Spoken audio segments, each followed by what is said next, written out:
Take a break from your busy schedule and join Harold Sala for Guidelines, a 5-minute commentary on living.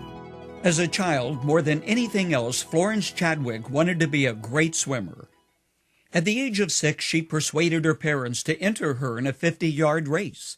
They did, and she came in last. She practiced every day for an entire year, then entered the same contest.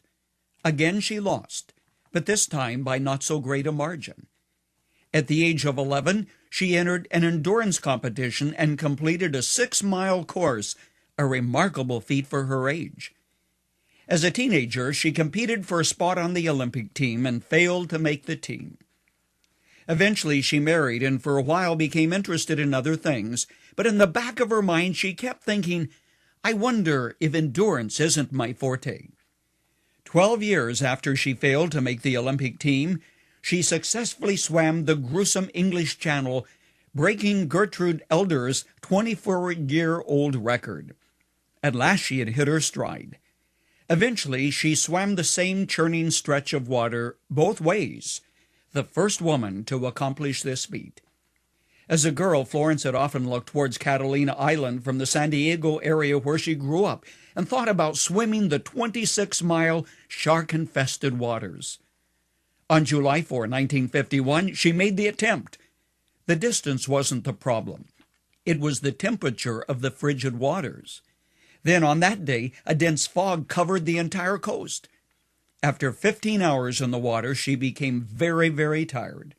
Her mother in a support vessel urged her on, but finally she gave up, and her weary, limp body was hauled into the boat. What she didn't realize at the time was that it was less than a half a mile, not even a kilometer to the shore. The next day at a news conference, she said, "Look, I'm not excusing myself, but if I could have seen the land, I might have made it." Not long afterward, she made the same attempt. Again, a misty veil obscured the coastline, making visibility impossible. This time, when she was tempted to give up and quit, she reminded herself of how close she was the previous time, but this time she made it, breaking the record by more than 2 hours. I couldn't help thinking of Abraham, who saw by faith a city whose builder and maker was God. He was sure it was there, though in the flesh he couldn't see it. Then there are the comforting thoughts written by a one-time cynic, Malcolm Muggeridge, who came to faith in Christ late in life.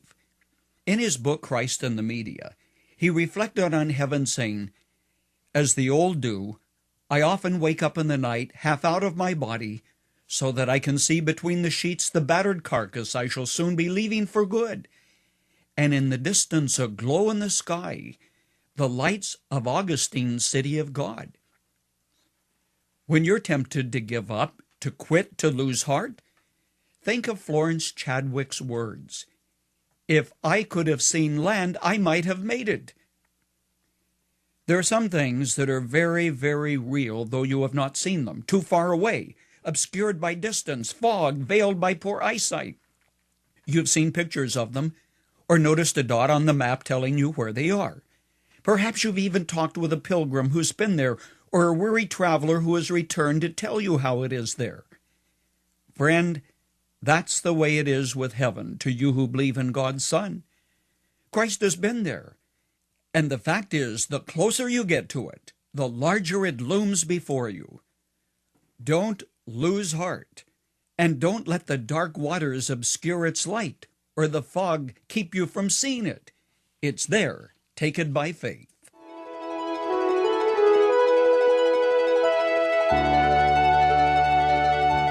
You've just heard Dr. Harold Sala with Guidelines, a 5-minute commentary on living. If you would like to listen to the program again, download a copy, subscribe to our e-commentary, or view other resources, visit guidelines.org. We would like to hear from you too. You can email us at info@guidelines.org. That's info@guidelines.org. Thanks for listening, and we invite you to join us again for the next edition of Guidelines.